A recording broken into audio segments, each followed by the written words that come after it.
ഞാൻ ചോദിക്കുന്ന രണ്ട് കന്യാസ്ത്രീമാർ തൃശ്ശൂരും ഈ കഴിഞ്ഞ 3 വർഷങ്ങൾക്ക് മുമ്പ് അറസ്റ്റിലായില്ലേ? പിണറായി പോലീസല്ലേ അല്ല കേസെടുത്തത്? പിണറായി പോലീസ് കേസെടുത്തില്ലേ? എന്നിട്ട് ആരും തിരിഞ്ഞു നോക്കിയില്ലല്ലോ ആ കന്യാസ്ത്രീകളുടെ കാര്യം പറയാൻ. അന്ന് ആരും ഉണ്ടായിരുന്നില്ലല്ലോ. ജയിലിൽ പോയ സാഹചര്യം ഉണ്ടായിരുന്നു. ജയിലിൽ അത് ജാമ്യം എടുത്തില്ലേ? ജാമ്യം കിട്ടി എന്നുള്ളതുകൊണ്ട് ഇവിടെ ജാമ്യം കിട്ടി. അത് ആയിക്കോട്ടെ, അതുകൊണ്ടെന്താ? അതിപ്പോൾ ഗവൺമെൻറ് അല്ലല്ലോ തീരുമാനിക്കുന്നത്, അത് കോടതിയല്ലേ തീരുമാനിക്കുന്നത്. കോടതി ഞാൻ ചോദിക്കുന്ന കേസെടുത്തല്ലോ. ഇത്രയും നാളും കേസ് എടുത്തില്ലേ? കേസ് നടത്തിയിട്ട് എന്ത് നീതി കിട്ടാൻ വേണ്ടി എന്ത് ചെയ്തു? അവിടെയും പ്രോസിക്യൂഷൻ കന്യാസ്ത്രീകൾക്കെതിരായിട്ടല്ലേ സംസാരിച്ചത്? കേരള ഗവൺമെൻറ് പ്രോസിക്യൂഷൻ ശക്തമായ ഭാഷയിൽ കന്യാസ്ത്രീകൾക്കെതിരായിട്ട് തൃശ്ശൂർ വാദിച്ച സംഭവം നമ്മുടെ മുന്നിലുണ്ട്. ഏതാനും ദിവസങ്ങൾക്ക് മുമ്പ് നടന്ന സംഭവമാണ്. പക്ഷേ അതിൽ നിന്നൊക്കെ വ്യത്യസ്തമായി, വളരെ ആത്മാർത്ഥമായി, സത്യസന്ധമായി, ഗൗരവത്തോടുകൂടി ഈ കേസിൽ ഇടപെട്ടത് ഭാരതീയ ജനതാ പാർട്ടിയാണ്. അക്കാര്യത്തിൽ ആർക്കും യാതൊരു സംശയവുമില്ല. ഈ ക്രൈസ്തവ സമൂഹത്തോട് അങ്ങേയറ്റം സ്നേഹവും ബഹുമാനവും ഹൃദയബന്ധവും സ്ഥാപിച്ച് മുന്നോട്ടേക്ക് പോകാൻ തന്നെയാണ് ഭാരതീയ ജനതാ പാർട്ടിക്ക് ഇതേവരെ കഴിഞ്ഞിട്ടുള്ളത്. ആ ബന്ധങ്ങളിലൊന്നും യാതൊരുവിധ കോട്ടവും ഇതേവരെ സംഭവിച്ചിട്ടില്ല. ഇത്തരം സംഭവങ്ങൾ ഇനി BJP ഭരണത്തിലുള്ള സംസ്ഥാനങ്ങളിൽ ആവർത്തിക്കില്ല എന്ന് അത് ഞാനെങ്ങനെ ഉറപ്പുവരുന്നു? ആവർത്തിക്കില്ല.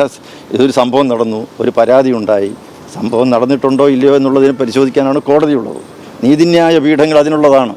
അതവർക്ക് വിട്ടുകൊടുക്കുക. കേസ് നടക്കുകയാണ്. ഒരു തെറ്റായ പ്രശ്നങ്ങളും ഒരിടത്തും ഉണ്ടാകരുതെന്നാണ് ആഗ്രഹിക്കുന്നത്. ആർക്കും നീതി നിഷേധിക്കാൻ പാടില്ല. പ്രവർത്തന സ്വാതന്ത്ര്യം എല്ലാവർക്കും ഉണ്ടാകണം തന്നെയാണ് ആഗ്രഹിക്കുന്നത്. ഈ കന്യാസ്ത്രീമാർ ഇത്തരത്തിൽ മതപരിവർത്തനം നടത്തുന്നുണ്ട് മറ്റ് സംസ്ഥാനങ്ങളിൽ നിന്ന് അങ്ങ് വിശ്വസിക്കുന്നുണ്ടോ? അല്ല, ഞാൻ ഈ ഒരു പർട്ടിക്കുലർ കേസിനെ കുറിച്ച് മാത്രമാണ് പറയുന്നത്. അതായത് ബാക്കി ആർക്കെങ്കിലും അക്കാര്യത്തിൽ പരാതി ഉണ്ടെങ്കിൽ പരാതി കൊടുക്കട്ടെ. എന്നെ സംബന്ധിച്ചിടത്തോളം മറ്റ് സംസ്ഥാനങ്ങളിൽ പോയി അന്വേഷിക്കേണ്ട കാര്യങ്ങൾ എനിക്കില്ലല്ലോ.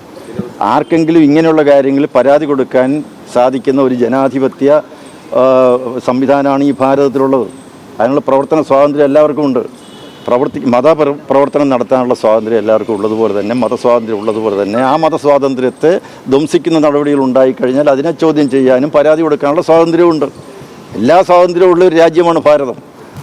അതുകൊണ്ടാണല്ലോ മതേതരത്വം ഇവിടെ നിലനിൽക്കുന്നത്. ഇപ്പോൾ ഈ ജാമ്യം ലഭിച്ചതിലടക്കം BJPയുടെ ഇടപെടലുകൾ ഉണ്ടായിട്ടുണ്ട് എന്നാണ് അതിനുവേണ്ടി ശ്രമിച്ചിട്ടുണ്ട്. ജാമ്യം കിട്ടുന്നതിന് വേണ്ടിയാണ് ഇത്രയും നാളുകളായിട്ട് ശ്രമം നടത്തിയിരിക്കുന്നത്. തീർച്ചയായിട്ടും ഉണ്ട്. അതെന്താ സംശയം? പ്രധാനമന്ത്രിയെ കണ്ട് സംസാരിച്ചു, അതിനുവേണ്ടി തന്നെയാണ്. ആഭ്യന്തര വകുപ്പ് മന്ത്രിയെ കണ്ട് സംസാരിച്ചു, അതിന് തന്നെയാണ്. അവിടുത്തെ മുഖ്യമന്ത്രിയെ പോയി കണ്ടതും ആഭ്യന്തര വകുപ്പ് മന്ത്രിയെ കണ്ടതുമാണ്. പക്ഷേ കോൺഗ്രസ് നേതാക്കന്മാരും എല്ലാവരും ആഭ്യന്തരമന്ത്രിയെ ഛത്തീസ്ഗഡിൽ പോയി ആഭ്യന്തരമന്ത്രിയെ കാണേണ്ടതിന് പകരം അവർ പോയി ജയിലിലാണ് ബഹളം ഉണ്ടാക്കാനാണ്. മുഖ്യമന്ത്രി നേരിൽ കണ്ടു? ഇല്ല, ബഹളം വെച്ചതിന് ശേഷമാണ്. കണ്ടിട്ടില്ല. എവിടെ വെച്ച് കണ്ടു? ഡൽഹി വെച്ച് കണ്ടു? അല്ല, മുഖ്യമന്ത്രി അവിടെ വെച്ച് ഇല്ല. ആഭ്യന്തര വകുപ്പ് മന്ത്രിയെ കാണാനായിട്ട് അവർ അപ്പോയിൻമെൻറ്റ് വാങ്ങിച്ചിട്ട് ആഭ്യന്തരം കാണാമെന്ന് പറഞ്ഞിട്ടും കാണാതെ നേരെ പോയ ജയിലിലേക്കാണ്. അല്ല, അതൊക്കെ വേട്ടെ. ഇനി വരും കാലങ്ങളിൽ പലതും ഈ അണിയറ പ്രവർത്തനങ്ങൾ എന്തൊക്കെ നടന്നു, അണ്ടർ കറണ്ടുകൾ എന്തൊക്കെയാണ്, സ്ക്രീനിന് പിന്നിൽ നടന്ന സംഭവങ്ങൾ എന്തൊക്കെയാണെന്നൊക്കെ ഇനി അറിയാൻ പോകുന്നല്ലേ ഉള്ളൂ. ഇനിയുണ്ടല്ലോ ദിവസങ്ങൾ.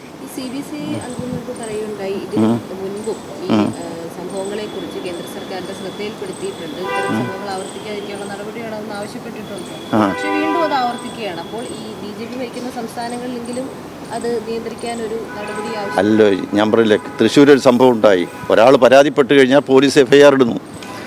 ഇങ്ങനെയുള്ള സംഭവം അതിൻ്റെ ശരിയും തെറ്റും നിർണ്ണയിക്കേണ്ടത് ആരാണ്? കോടതിയിലാണ്. അത് ഇവിടെ ഇൻഡിപെൻഡൻറ്റ് ജുഡീഷ്യറിയാണുള്ളത്. ഒരു സ്വതന്ത്ര നീതിന്യായ പീഠം ഉണ്ട്. അതിൽ വിശ്വാസം അർപ്പിക്കാനേ നമുക്ക് പറ്റുകയുള്ളൂ.